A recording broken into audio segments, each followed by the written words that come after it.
नमस्कार, मैं Gopal Sharma SK YouTube channel पर आपका हार्दिक स्वागत करता हूं। मैं आज दोबारा से ज्योग्राफी की कक्षा में आज वायुमंडल का जो टॉपिक है उसे लेकर के आपके सामने प्रस्तुत हूं।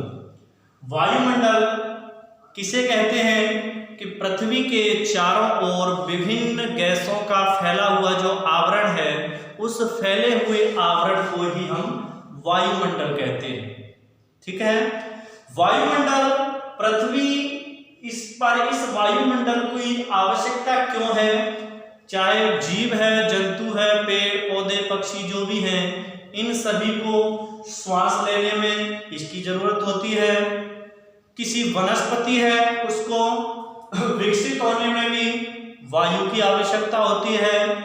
आग जलानी है तो आग के लिए भी हमें कहीं ना कहीं वायु की ही आवश्यकता होती है। और उसके अलावा जो सूर्य की जैसे हानिकारक किरणें होती हैं, उनसे पृथ्वी को या पृथ्वी पर रहने वाले पेड़ पौधे और जीव जंतु, यहाँ की मनुष्य को बचाने में भी जो ओजोन लेयर है हमारी, वो जो पृथ्वी की मदद करती है, वो भी वायुमंडल का ही एक हिस्सा है।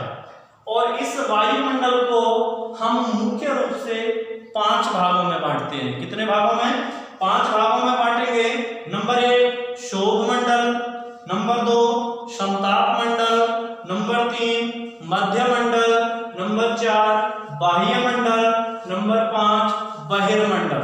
क्लियर है? 5 भागों में बांटा गया है। अब इसकी बात करें, सबसे पहले पृथ्वी की सतह से 13 किलोमीटर ऊंचाई तक फैला हुआ जो आवरण है, उस आवरण को हम शोभ मंडल कहेंगे। क्या कहेंगे उसको? शोभ मंडल। शोभ मंडल पृथ्वी के क्या लाभ देता है पृथ्वी को? कि जो मौसम संबंधी जो भी घटनाएं होती हैं, क्या होती हैं? मौसम संबंधी जो भी घटनाएं होती हैं, वो सब घटनाएं इस शोभ मंडल के अंतर्गत ही होती हैं। अब उसके बाद देखिए, जो उसके बाद है समताप मंडल, जो कि 50 किलोमीटर तक फैला हुआ है। क्लियर है? समताप मंडल, इसका क्या काम है कि जो वायुयान होते हैं हमारे, वायुयान जिसको आप हवाई जहाज कहते हैं मुख्य रूप से, ये हवाई जहाज जो होते हैं, ये हवाई जहाज मुख्य रूप से इस समताप मंडल की जो लेयर होती है, इसी लेयर के अंदर चलते हैं, क्योंकि इस लेयर में मौसम का अधिक प्रभाव नहीं पड़ता है। क्योंकि अगर विपरीत मौसम हो तो वायुयानों को उड़ने में, चलने में कठिनाई होती है। ठीक है, तो वायुयान मुख्य रूप से कहां चलते हैं? समताप मंडल में। और नंबर 3 पर आता है मध्य मंडल। ये 80 किलोमीटर तक, यानी कि पृथ्वी की सतह से 80 किलोमीटर तक ये जो मंडल है, ये जो वायुमंडल का जो हिस्सा है, पार्ट है, उसको हम कहेंगे मध्य मंडल।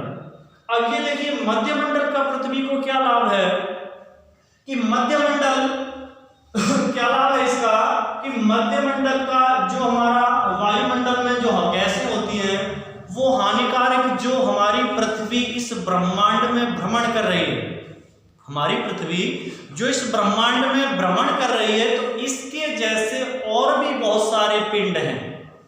पृथ्वी एक बड़ा पिंड है, इसके अलावा बहुत से छोटे पिंड, बड़े पिंड भी इस ब्रह्मांड में सूर्य के चारों ओर चक्कर लगा रहे होते हैं। अब उनमें से कुछ उल्कापिंड ऐसे होते हैं जो अपनी कक्षा छोड़ देते हैं, भटक जाते हैं, और वो आकर के पृथ्वी की ओर गुरुत्वाकर्षण बल के कारण खींचे चले जाते हैं। क्लियर है? और वो खींचे चले कारण क्या होगा? उनका कहीं ना कहीं, जैसे हम आजकल की ये घटना लेकर चलें कि कहा जा रहा था नासा के वैज्ञानिकों के द्वारा कि पृथ्वी पर एक बहुत बड़ा उल्कापिंड टकराने वाला है, लेकिन उसमें क्या हुआ कि अंतिम समय पर जाकर के उस उल्कापिंड ने अपनी जो कक्षा थी, उस कक्षा को बदल दिया, और उसका परिणाम क्या हुआ कि उसका पृथ्वी से कोई टकराव नहीं हुआ। क्लियर है? तो मध्यमंडल किस काम से लाभदायक है कि जो भी उल्कापिंड इस ब्रह्मांड में आकाशीय घटनाओं में टूटते हैं, गिरते हैं, वो उल्कापिंड इस मध्यमंडल का जो वायुमंडल है, इसमें आकर के उल्कापिंड क्या हो जाते हैं? नष्ट हो जाते हैं। क्या हो जाते हैं? नष्ट हो जाते हैं। नष्ट का अर्थ क्या है कि जब वो तेज गति से पृथ्वी की ओर आ रहे होते हैं तो यहाँ जो हवा है, कहीं ना कहीं जो गैसें हैं, जब उन गैसों के द्वारा उनका उल्कापिंडों का उनसे जब टकराव होता है तो घर्षण के कारण वो उल्कापिंड जल करके नष्ट हो जाते हैं। क्लियर है? उसके बाद बात करें बाह्यमंडल की, तो बाह्यमंडल जो है वो 80 किलोमीटर से 400 किलोमीटर तक फैला हुआ है। 80 किलोमीटर से 400 किलोमीटर तक फैला हुआ है। और इसका क्या है कि यहाँ पर तापमान अधिक है। क्या है? तापमान अधिक है। अधिक का अर्थ क्या होता है? वैसे तो हम जब पृथ्वी से ऊपर की ओर चलते हैं तो हमारा तापमान एक सीमित क्षेत्र तक, यानी कि क्षोभ मंडल तक तो हमारा तापमान घटता हुआ चलता है। लेकिन जब हम इस मंडलों को पार करते हुए वायुमंडल तक पहुंचते हैं, इसका अर्थ है कि हम सूर्य के निकट पहुंच रहे हैं। और जब निकट पहुंचते हैं तो क्या होगा? उस मंडल का जो तापमान है वो अधिक होता है। और अधिक होता का अर्थ क्या है कि इस समय पर जो रेडियो की संचार है वो इस मंडल के अंदर सबसे अच्छा कार्य करता है। क्लियर है सभी को? तापमान अधिक होता है, रेडियो कार्य करता है। और उसके बाद हमारा जो पांचवा मंडल है, इसमें बहुत पतली परत होती है, गैसों की पतली परत होती है जो कि 400 किलोमीटर से अधिक होती है। यानी कि 400 किलोमीटर से ऊपर का जो भाग है वो हमारा क्या कहलाएगा? बहिर्मंडल।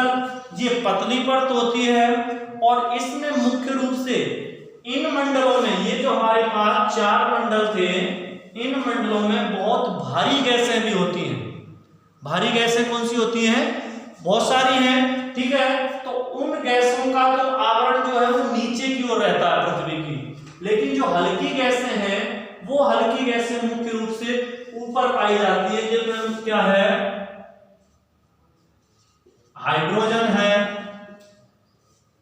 हीलियम है,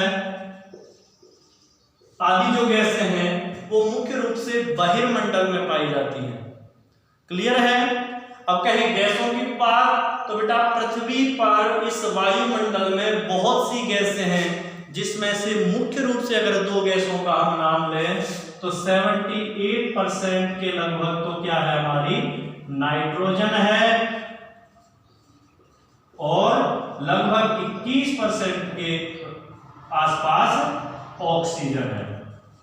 ठीक है, उसके अलावा 0.01 कार्बन है, ओजोन है, बहुत सारी गैसें हैं। क्लियर है? तो मुख्य रूप से जो वायुमंडल है हमारा, उसमें 78% नाइट्रोजन गैस है और 21% के लगभग ऑक्सीजन है। क्लियर है?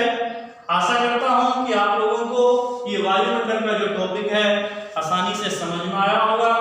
और मैं इसी प्रकार से आपकी ज्योग्राफी या आवास को विकसित करने के लिए, उसके ज्ञान को बढ़ाने के लिए इसी प्रकार की वीडियोज डालता रहूंगा। Thank you and have a good day.